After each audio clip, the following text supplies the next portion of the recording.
Hey, welcome everyone. Hi, it's Clint Hughes here with Anderson Business Advisors. And in this episode, I want to follow up on the video that we did with Danielle Vegas on renting out rooms in her rental properties. Now, I thought about, hey, a lot of people out there that watch that video. If you haven't, you can check out the show notes. But if you watch that video, you're probably thinking to yourself, that sounds great. And I see how I can make money, but I just don't want to go to that level and take on all that responsibility on my own. Is there someone else out there that can do this for me? Well, it just so happens I found the key individual who actually started a company that is designed to do just that. His name is Frank Furman. He's with Padsplit. Frank, how are you doing? I'm doing great, Clint. Thanks for having me. Hey, thanks for coming on. You have a really interesting background. And before we get started, do you mind sharing, your background and how you got started into this business? Sure. I guess it was the old-fashioned way by stumbling into it. For me anyway. So I went to the Naval Academy, studied aeronautical engineering, did my graduate work in applied physics at Johns Hopkins. But then I was an infantry officer in the Marine Corps for 7 years. So I commanded the platoon and company levels. And did 2 tours in Afghanistan and worked in R&D for a while. But along the way, I met my wife, and her brother was Atticus, who's our fast forwarding today, our CEO and my co-founder and business partner. And he'd been in this real estate his whole career, and he built a string of successful businesses in Atlanta. And I'd invested in projects with him as an LP, so I got to know him. I know him for a long time. He's my brother-in-law, or at least my girlfriend's brother at that point. And so along the way, I'm moving around. I'd moved 9 times in 9 years. I went into management consulting, worked for McKinsey in London, and kind of bounced around a bit, but eventually landed in Atlanta, where Atticus lives, in 2016, 2017. And it kind of working on the side, doing things, and he came to me with this idea and said, "Hey, I built this business, around single family rentals and real estate investment, and so on, but more or less handed it out. I feel the market's too hot. I can't make money as easily as I used to," because he was really buying up properties after the crash and did really well. He said, I've been working on this kind of shared housing, this kind of co-living concept for years, almost as a side hustle. And I know that it's profitable. I know how to make it work. I've learned a ton doing it for, 7, 8 years.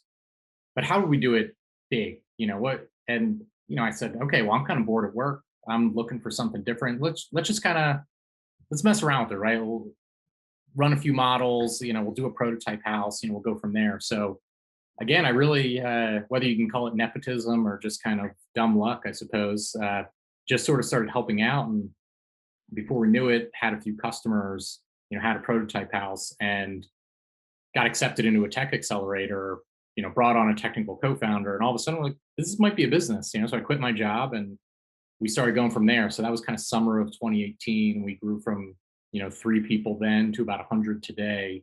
And, now operate over 2,200 units, really across kind of the Sun Belt and into the Midwest, but we'll effectively be nationwide by next year. So it's, yeah, I mean, by leaps and bounds, I suppose, but it's, yeah, definitely stumbled into it.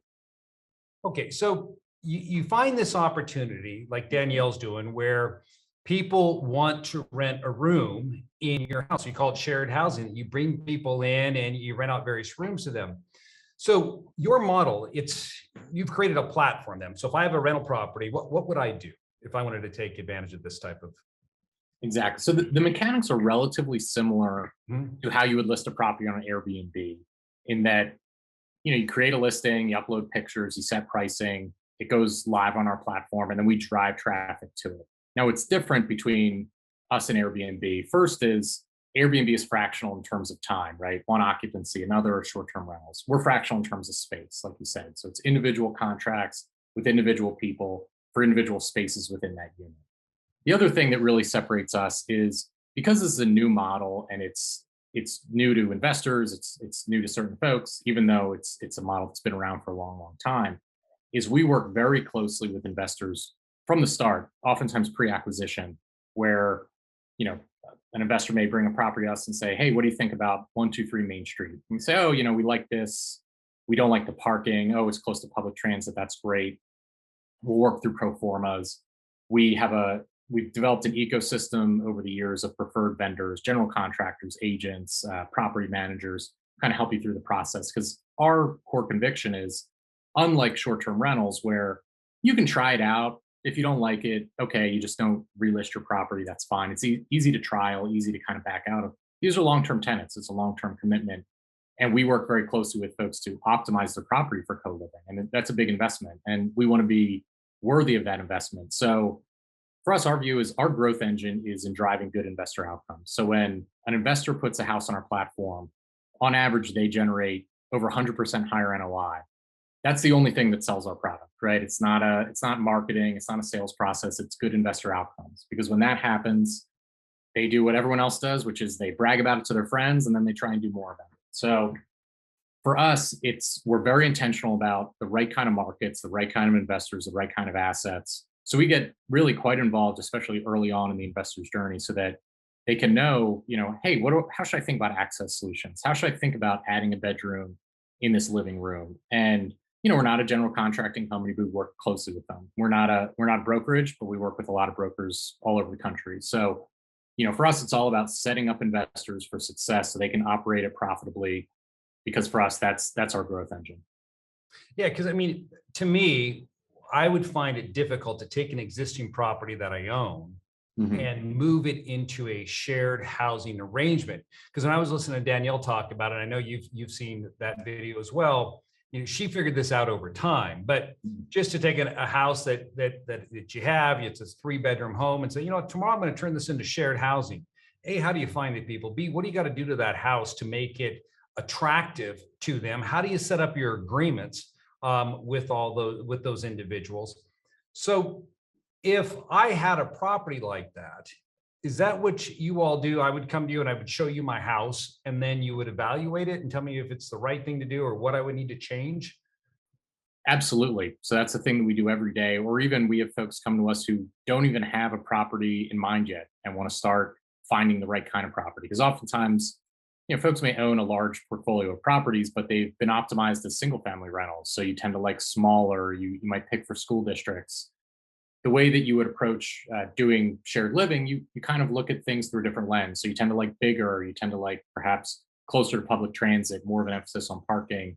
You don't really care about school districts as much because these are singles who are coming in, no children. So, but we absolutely get involved at that point with folks all the time. So yeah, we're kind of with investors throughout the whole process: construction, renovation, management, the whole way. So if I was considering, getting involved in shared housing, what are some of the things that I should look for to see determine whether or not the area in which I'm investing in it's going to work, whether or not it's going to work there? You said a few things about public transportation, but is there other things like size of the city, demographics, things of that nature? Sure. So one of the interesting things about this model is it already exists almost everywhere. So I think Danielle's doing it in Tacoma, Washington. I'll tell you what, when I was in graduate school, I rented a room in Annapolis, Maryland. That's something that I've done. It's, if you go to New York, if you go to Texas, if you go to Atlanta, you go to any metro area, and not just cities, of course. We have units in Valdosta, Georgia, in Jackson County, Georgia, and in rural areas. Really what you want to be is close to employment centers, because where you have workforce, that is where you have folks who are earning money. They're making a living, but possibly either don't have enough to afford a market rent, or maybe have other uses for their money. Maybe they're saving it up to help family or that kind of thing. So, we're predominantly in metro areas. That's kind of a function of where we got our start, but we're also in suburbs and exurbs as well. So that's one aspect of it. You want to be close to employment centers. And you just think about it through the lens of someone who is probably going to be a little bit shorter term than a couple years, right? Our average stay is about 11 months. And who's generally, in workforce. So it's, kind of one of the dirty secrets about making housing more affordable is you want to start with affordable housing, right? So you're kind of optimizing for the number of bedrooms you can get for your investment while providing, a service that doesn't exist elsewhere on the market. So we like homes that are a little bit bigger. We like more parking, close to public transit. We like close to employment centers. We have kind of a Goldilocks approach when you're evaluating neighborhoods. So, if a neighborhood is all owner occupied, Sometimes they don't like rental properties. That's true of kind of anything. Don't like Yep. Airbnbs, don't like you're doing anything with it. Okay, that's a challenge. It increases your risk of getting complaints and so on.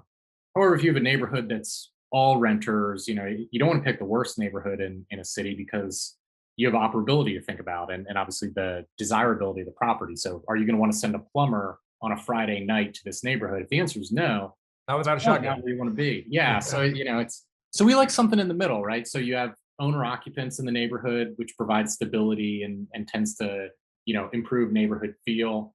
But there's also renters there. So, people are accustomed to folks who are a little bit more transitional, come and go a little bit more. And that we find is kind of a really nice mix. So with the typical, say two, three, or three-bedroom house, I mean, there's got to be a certain number of bedrooms, right? A minimum three, or is it four for where this really starts to make sense? Yeah, really. So most houses start as kind of 3 or 4 bedrooms. And what we do is essentially take a design to value approach. And so if you think about your traditional rentals, one of our early insights was, you get paid for the first bedroom, and then you get a little less for the second, and you get a lot less for the third. And then really anything after that, extra bedrooms are a liability and extra space is a liability. So if you think about the big kind of institutional buyers in this space, or even just kind of savvy investors generally, they like as small a footprint as you can possibly get for the rentable unit, right? Because your turns, you pay by the square foot, extra space. You don't get paid for the dining room. You don't get paid for big hallways or high ceilings, but you do pay for them, right? You pay for it in paint, you pay for it in turns. So we tend to look at things a little bit differently. We're talking about revenue generating units, which are bedrooms. So if you think about a living room or an office in a traditional rental, those rooms do not generate income for you. No one is saying, here's my rent payment and here's an extra $100 for the pleasure of having a workspace. Not how it goes. Whereas for us, people pay the same for the fourth bedroom as they do for the fifth, as they do for the sixth. There's an upper limit on that, obviously, on the house and kind of Mhm. maintainability. But we really like when houses are getting to really kind of the 6 or 7 bedroom limit, which is oftentimes quite doable. So, especially if there's a basement that can be finished, or a big living room that maybe can be split up into two, but our average size is 6 or 7 bedrooms in a house, and And that you at don't that point you're really doubling your income. got it. And so, Danielle was talking about how Mm. she likes to create little studio style units. Do you find in what you've all been doing that that's not necessary to go in and do all this new plumbing? You can really use community facilities inside of the house and they're acceptable? Yeah, absolutely. I mean, she's right in that that is absolutely something that people value. So more bathrooms are better, and people will pay a significant premium, 30 to 50% for a private bathroom. That being said, I'm a relatively conservative investor. You maybe wouldn't know it by the business I've chosen and working in a startup, but uh, my view is that if you have to perform really radical surgery to a house, you're probably doing it wrong. So it's one of those things, you look at a property and you can say, look, maybe you can add a bedroom and that's fine, or excuse me, add a bathroom and that'd be fine. But many times you just say, look, it's a 4-3. I might add 2 or 3 bedrooms and that's great, but I don't have to add bathrooms. It would take extra time. It might lead to permitting issues. There's all sorts of challenges to it. It would add time and cost to the renovation. You can get in, and the reality of it is it's great if you can have private baths. People absolutely value it, but shared bathrooms, we act like it's something crazy. I share bathrooms. I have 6 people in my home. I've shared a bathroom everywhere I've ever lived. That's part of life. So it is absolutely something that people are willing to do. It's just that, of course, they pay a premium to have a private bath. Yeah. Well, one thing that has I've been thinking about since I started getting into this subject a little bit more is, when Airbnb first started, Mhm. right? Cities, municipalities, states, they didn't know anything about it. But then over time, as it grew in popularity, they started imposing restrictions on Yep. the ability to engage in that type of activity. So what has been your experience there? Do you think this is going to be a problem, or do you just, you say, hey, listen, we're providing affordable housing, so that is a buzzword now that gets you greater status, and they want to work with you rather than against you? So it's a little bit of both. I long to I'm very bullish on Padsplit. Obviously, I put my life into it. Mhm. I'm hopeful that someday we're big enough that we'll have as many detractors as Airbnb. But I think on one hand, it's inevitable with size that we have a different mechanism for it. So unlike Airbnb, where you have neighborhoods and the failure mechanism is, it's parties, it's people coming in and out. We don't have that, right? We're not short-term renters. These are people who live and work in the community, right? So it's much more likely that you have someone who works at the local Walmart or works at the local Burger King than someone who's coming in for a football game and throwing a kegger, because that's not the way that it works. Now, that being said, we oftentimes have low income renters, and that's a different conflict for certain neighborhoods. So, okay, fine. The one thing that is kind of a tailwind for us beyond just kind of, to say the buzzword side of affordable housing, municipalities agreeing that it's an issue, is we have a different set of competitors. So there's no Marriott in our business. There's no hotel lobby. It's not, we compete with certainly Class C apartments, but it's much more fragmented. We compete with extended stay motels to some extent, which is much more fragmented. It's less of a cohesive voice. So we don't really have a well-resourced, well-funded, powerful kind of competitor in the market the way that Airbnb does, which is great. And with municipalities, I mean, certainly we get a lot of interest, and many municipalities have been great. We've been blessed with good relationships with many, but none are monoliths, right? People ask us all the time, how's your relationship with the city of Houston or the city of Atlanta? And the answer is there's no such thing, right? It's the city is 10,000 employees with different agendas and incentives and so on. So if you work in code enforcement, we tend to get complaints that are more bottom up, right? The lady across the street says someone parked in front of her mailbox. Look, our members, the residents, they are cut from the crooked timber that is humanity. Occasionally they park like jerks, right? That happens. And when that happens, people call code enforcement because that's kind of what folks do. So, hey, code enforcement officer's gotten 2 complaints for a house. He might not like us too much. And the person in, the housing commissioner may like us fine because all these cities have tons of pressure on them to answer to certain goals and campaign promises. So the answer is it's mixed. Our view is we like to be very transparent about what we're doing. We have a very active kind of legal and policy team that's working proactively with communities and municipalities. And we also, it's part of the real estate business. It's hyper local. There's, in Metro Atlanta, where we have the, number of units, we're in 15 different counties, and that's great, but there's 83 municipalities in Metro Atlanta. We don't have relationships with 83, and we certainly wouldn't have 83 great ones at all times. So for us, it's a matter of trying to do the best we can, providing a high quality service, being responsive. So we have a neighbors page on our site. If neighbors want to complain to us directly, we will go in and fix the problem and flag it. But sometimes they want to call code enforcement. So it's part of our process. It's part of something we go into, and to some extent, it's inevitable because anytime you're working in real estate, if you want to do anything new, there's always someone who either won't like it or is affected or will have challenges, and that's just part of the business. Yeah, because when you were talking about neighborhoods, one thing that immediately came to mind is if I had a 4-bedroom house and I had 4 people staying there and they all had vehicles, they're not all fitting in the driveway or in the garage. There's going to be some people that are parking on the street, and that could create problems for the neighbors. Or if they have kids playing, now there's more traffic there. So I guess, to some extent, you want to check out the neighborhood. And I think you alluded to this beforehand to make sure it's a good fit. Yeah. So Padsplit, as you said, is not nationwide right now. Okay? That's right. Correct. And how many states are you in? We are in Georgia, Florida, Louisiana, Texas, Indiana, Virginia. We'll be in North Carolina shortly. We'll be in Michigan, Minnesota, Missouri shortly, and hopefully California. But we're slowly kind of expanding out in terms of our pipeline. But we're hoping to be effectively, certainly not in every city and town, but essentially coast to coast by the end of next year. So if I had a property in one of those areas and this attracted me, and I was thinking about, maybe I can make it work, what would somebody want to do then? How would they approach you? What would be the best way to move the ball forwards? Sure. So, easiest way, besides, reaching out to me directly, I'm just frank at padsplit.com.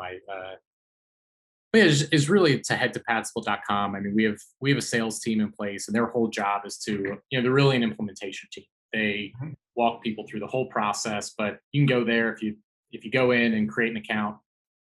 Someone from our team who's probably much better qualified and friendlier than me will call you up and walk you through the process and kind of take you from start to finish. And to be clear, the process is, it's like Airbnb. I put my property on your platform, and then that gets advertised out to people, and people want to engage with me. They like my house. They see the pictures, they engage with me, and I just handle it all through technology to put the people in. Exactly. Yeah. Can you do it remotely? So absolutely, if you have, and we have folks who do that all the time. You typically need to have local resources on call. So what a lot of folks will do is they can handle it totally remotely, but they've got a local handyman who can be available to turn a room when someone leaves or fix a leaky sink. And maybe they're not a full-time employee, but there's someone, you've got the handyman in market, and just like any sort of single family rental. Do you provide those types of referrals to someone that is engaging with you? Have you built out a list of people that you'd recommend? We are for more full service property managers, and some have kind of a more expansive footprint in kind of multiple markets. But we actually haven't. I found that it's really hard to get individual handyman referrals, because if someone is a good one, they'll never tell you about this person. That's right. So, and if I've got a really good one in Atlanta, and I wouldn't give his name out to my mother. So it's just the way it is. So yeah, the kind of more full service companies we can do. But yeah, if we have a good handyman, I think we probably if we said their names, probably get killed. So. Buddy. Well, hey, I want to thank you for coming on, spending the time with my audience and sharing with them information on shared housing and how this can work for them, especially with Padsplit and the opportunities that you're presenting to them. So I'll put in the show notes, I will include a link to your website where somebody can go. And do you offer then a free consultation? Is that what I'm hearing? Absolutely. Yeah. Right. And not just a free consultation, but kind of throughout the whole process. That's all. There's the way that we, monetize our business to be clear, is like Airbnb, it's a percentage of revenue collected. So there's no setup fees, there's no consultation fees or anything else. We'll go through the whole process. I mean, we do site visits. I was actually out in Detroit just this week to work with a prospective host. I was in Indiana the week before that. I mean, this is the kind of thing that we do very much on the ground at no cost. We only get paid when you get paid. Great. Well, hey, Frank, thanks for coming on. Anything else you want to leave before we part ways? No, thanks so much, Clint. Really appreciate it. And thanks for having me. Thank you. All right, guys. Hey, be sure to check back next week. I'll have another great video for you on tax and asset protection for real estate investing. And hey, if you like what you're seeing here, be sure to hit the subscribe button and subscribe to the channel. Take care, everyone.